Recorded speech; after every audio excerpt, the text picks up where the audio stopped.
আজকে আমি তোমাদের সঙ্গে শেয়ার করব মুরগির মাংসের ঝোলের রেসিপি।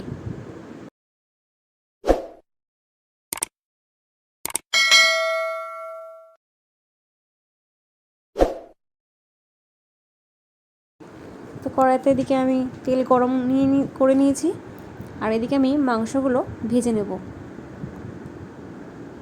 খালি মাংসই কিন্তু আমি গরম তেলে ভেজে নেব।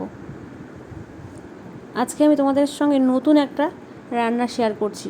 তোমরা যারা অনেকেই আছে যে মাংসর গন্ধ সহ্য করতে পারো না, তবে এরকম করে খেলে তোমরা অবশ্যই খাবারটা সম্পূর্ণ করতে পারবে। তো এদিকে আমি আলু কেটে নিয়েছি, আলুতে আমি নুন আর হলুদ মেখে রাখছি।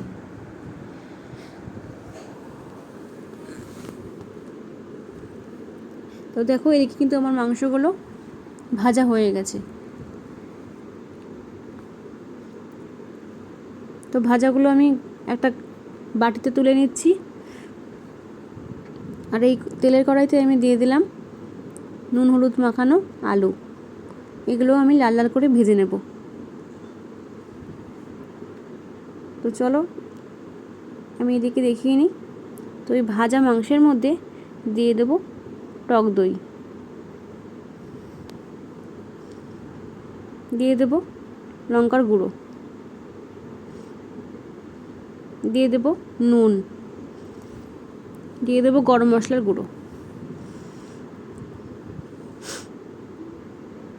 এবার এটা আমি ভালোভাবে মেখে নেব। দেখো মেখে রাখলাম। এদিকে আমি আলুগুলোকে ভেজে নিয়েছি। এই কড়াইতে আমি দিয়ে দিলাম কুচনো পেঁয়াজ। তো পেঁয়াজগুলো আমি হালকা করে ভেজে নেব।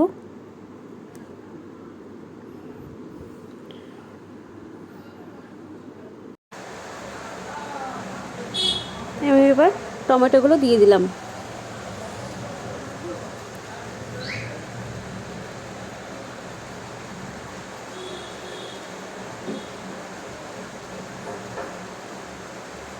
নেড়ে চেড়ে এবার আমি দিয়ে দেবো আদা রসুনের বাটা।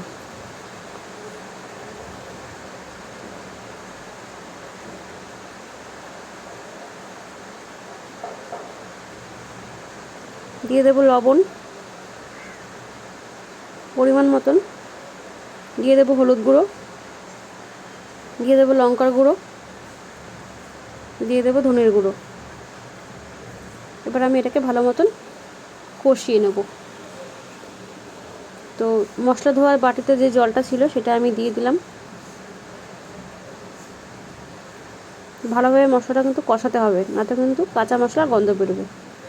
দেখো আমার কিন্তু মশলাটা কষানো হয়ে গেছে। তো আমি এবার ভাজা যে মাংসটা ছিল, মেরিনেট করা মাখা ছিল, সেই আমি মাখাটা শুদ্ধই আমি দিয়ে দিলাম কড়াইতে।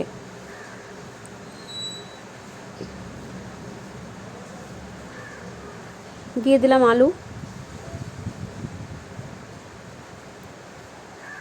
এবার ভালোভাবে নাড়িয়ে চাড়িয়ে মাংসটা কিন্তু তৈরি করে নিতে হবে। তো এটাকে আমি কিছুক্ষণ ঢাকা দিয়ে রাখবো। আর এদিকে আমি কিন্তু গরম জল বসিয়ে দিয়েছি মাংসে দেওয়ার জন্য। সবসময় মাংসে গরম জল যদি ইউজ করো, যে কোনো তরকারিতে তুমি যদি গরম জল ইউজ করো, দেখবে একটা আলাদা টেস্ট হয়। তো আমি গরম জলটা দিয়ে দিয়েছি।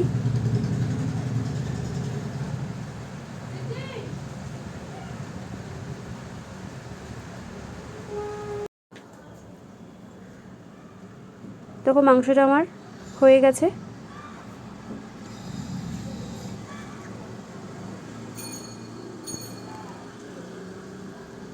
আমি এবার ধনেপাতা কুচিগুলো দিয়ে দেবো।